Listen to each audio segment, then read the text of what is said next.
حضور کی شان پہ بیان میں بھی ایک پوری رات کر سکتا ہوں. حضور کی شان پہ بیان، حضور کی شان کو میں بھی مانتا ہوں اور شاید آپ سے زیادہ مانتا ہوں اور آپ سے زیادہ بولتا ہوں. ایک لئے ایسے خراب نہیں ہوئے، لیکن میں ماحول اور معاشرے کو دیکھتا ہوں. صرف شان بیان کرنے کے بعد بیوی کو ٹھڈے دے کے گھر سے باہر نکالتے ہیں. بتاؤ فائدہ ہے؟ میں آپ سے پوچھتا ہوں فائدہ ہے؟ شان بیان کرنے کے بعد لوگ سود کھاتے ہیں، فائدہ ہے؟ میرے پیغمبر کی لعنت ہے سود کھانے والے پر. میں کس موضوع کو چھیڑوں؟ اللہ کی قسم جس موضوع کو چھیڑتا ہوں، کھود کرید کرتا ہوں، لوگوں کے حالات کو دیکھتا ہوں، اللہ کی قسم اندر سے گند ہی نکلتی. میں کس موضوع کو چھیڑوں، کس موضوع کو بیان کروں؟ مجھے حکم تھا گلزار صاحب کی طرف سے اس موضوع کو بیان کریں، رشتہ داروں کے حقوق، میاں بیوی کے حقوق، والدین کے حقوق بیان کریں. آج رشتہ داروں کے ساتھ ظلم نہیں ہوتا کیا؟ والدین کے ساتھ ظلم نہیں ہوتا؟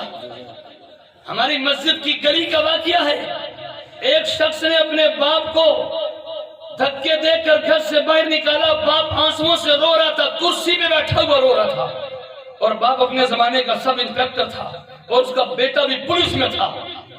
کس طرح کے واقعات نہیں ہیں؟ ایک بیٹے نے اپنی ماں کے 6 ٹوٹے کر کے صندوق میں بند کر کے، قریب ہی آپ کے علاقے ہربس پورے کے علاقے میں کئی سال پہلے کی بات ہے، وہاں سے لاش ملی ہے. کیا ظلم نہیں ہے؟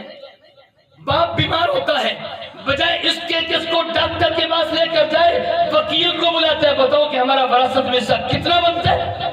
لالچی بھوکا بھکاری. ارے بولو یہ واقعات ہے کہ نہیں ہیں؟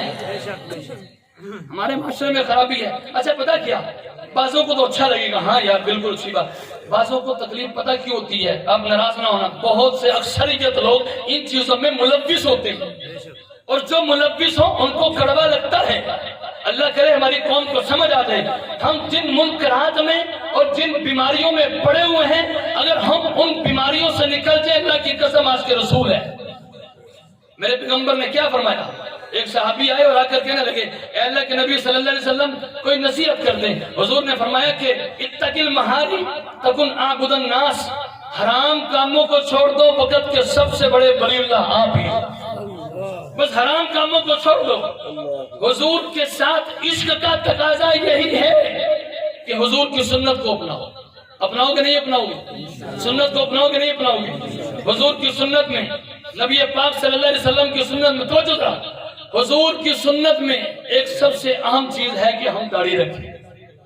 سنت ہے یا نہیں؟ ایک کافروں کا وفد حضور کے پاس آیا، حضور کے پاس کافروں کا وفد آیا. نبی پاک صلی اللہ علیہ وسلم نے چہرہ پھیر لیا، دیکھنا بھی گوارا نہیں کیا. وہ وفد دوسری طرف آیا، نبی پاک صلی اللہ علیہ وسلم نے وہاں سے بھی چہرہ پھیر لیا. تیسری طرف آیا، میرے پیغمبر نے چہرہ پھیر لیا.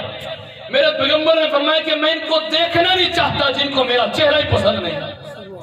ارے ذرا سوچیں، کل قیامت کے دن ایسا نہ ہو جن کے ہاتھوں سے ہم نے جام کوثر پینا ہے، جن کی سفارش کی امید پر ہم جی رہے ہیں، کل قیامت کے دن کہیں ایسا نہ ہو کہ حضور فرما دے کہ ان کو پیچھے کر لو، ان کو میرا چہرہ ہی پسند نہیں تھا. حضور والا چہرہ پسند ہے کہ نہیں؟ کوشش کریں گے داڑھی اپنانے کی کہ نہیں؟ داڑھی رکھنے کی کوشش کریں.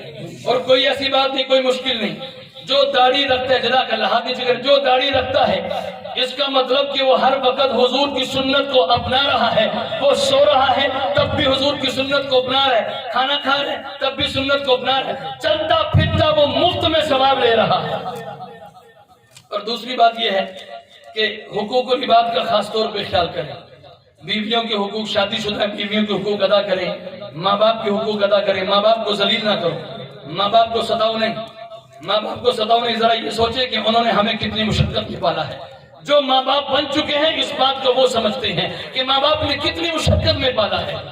باپ خون پسینے کی کمائی لا کر گھر میں دیتا تھا. اور بعض باپ تو ایسے ہیں جو بتلاتے بھی نہیں کہ ہم کام کیا کرتے ہیں، شرمندگی کی وجہ سے. کوئی چھوٹا موٹا کام کرتے ہوں گے، بتلائیں تو شرمندگی ہوتی ہے. بعض مرتبہ پوچھتے ہیں بتاؤ تمہارا ابو کام کیا کرتا ہے، کہتا پتا تو نہیں ہے ابو کام کیا کرتا ہے، رات کو پیسے لا کے امی کو دے دیتا ہے. ارے پوری عمر بچوں کو پتہ ہی نہیں چلتا وجہ کیا ہے. باپ بیچارہ شرم کے مارے بتاتا نہیں ہے، لیکن اپنے بیوی بچوں کا پیٹ بھرتا ہے. ارے سوچو تو صحیح، بعض باپ باہر سے گالیاں بھی کھا کے آتے ہیں، اپنے باس کی، اپنے بڑوں کی، جی اپنے دکان کے مالک کی، اپنے استاد کی گالیاں کھا کر پھر پیسے کما کر لا کے دیتے ہیں، تو باپ کی بھی بڑی قربانی ہے، ماں کی بھی بڑی قربانی ہے۔ صرف ماں کو ہی نہیں، باپ کو بھی یاد رکھا کریں۔ صرف یہ کہنا یہ میرے ماں کی دعاؤں کا اثر ہے، ارے صرف ماں نہیں، یہ ماں باپ کی دعاؤں کا اثر ہے۔ اگر ماما جنتیاں ساما کہتے ہیں کہ نہیں کہتے؟ اگر ماں یہ ہے تو میرے پیغمبر نے فرمایا یہ باپ جنت کا دروازہ ہے۔ ارے باپ کو ناراض کر کے جنت میں جا کیسے سکتے ہو؟ فرمایا کہ جس نے باپ کو راضی کر دیا اس نے اللہ کو راضی کر لیا، جس نے باپ کو ناراض کیا اس نے اللہ کو ناراض کیا۔ میرے پیغمبر نے فرمایا کہ لا يدخل الجنت قاطع، رشتے داری کو توڑنے والا جنت میں نہیں جا سکتا۔ چھوٹی چھوٹی بات پر رشتے داری توڑنے والے آج تو جنازوں پہ بدلے اتارتے ہیں، ہم فلاں ہمارے جنازے پہ نہیں آیا ہم اس کے جنازے پہ نہیں جائیں گے۔ آج تو جنازوں پہ بدلے اتارنے والے ذرا سوچیں۔ میرے پیغمبر نے فرمایا لا يدخل الجنت قاطع، رشتے داری توڑنے والا جنت میں نہیں جا سکتا، اور جنت کی خوشبو بھی نہیں پا سکتا، اور جنت کی خوشبو میلوں دور سے آ رہی ہوگی۔ اس لیے میرے دوستو خیال کریں، میرے پیغمبر نے رشتے داری کا واسطہ دیا تھا۔ اے میرے خاندان والوں، میں تمہیں رشتے داری کا واسطہ دیتا ہوں، رشتے داری کا خیال کرتے ہوئے ایمان قبول کر لو۔ میرے پیغمبر نے چچا ابو طالب کو رشتے داری کا واسطہ دیا تھا کہ میں آپ کا بھتیجا ہوں، ہاں میرے چچا ہیں، تو اسی ناطے ایمان قبول کر لو۔ اس لیے میرے دوستو رشتے داری کا خیال کیا کریں، ایک دوسرے کے حقوق توڑا نہ کریں، حقوق کو ادا کریں۔ حقوق العباد جس وقت تک ادا نہیں ہوں گے اس وقت تک ایمان کامل نہیں ہوگا۔ بس اللہ سے دعا ہے اللہ تعالی ہم سب کو نبی پاک صلی اللہ علیہ وسلم کے نقش قدم پہ چلنے کی توفیق عطا فرمائے، حقوق اللہ کو بھی اپنانے کی توفیق عطا فرمائے، حقوق العباد کو بھی اپنانے کی توفیق عطا فرمائے۔ آمین۔ وآخر دعوانا ان الحمدللہ رب العالمین۔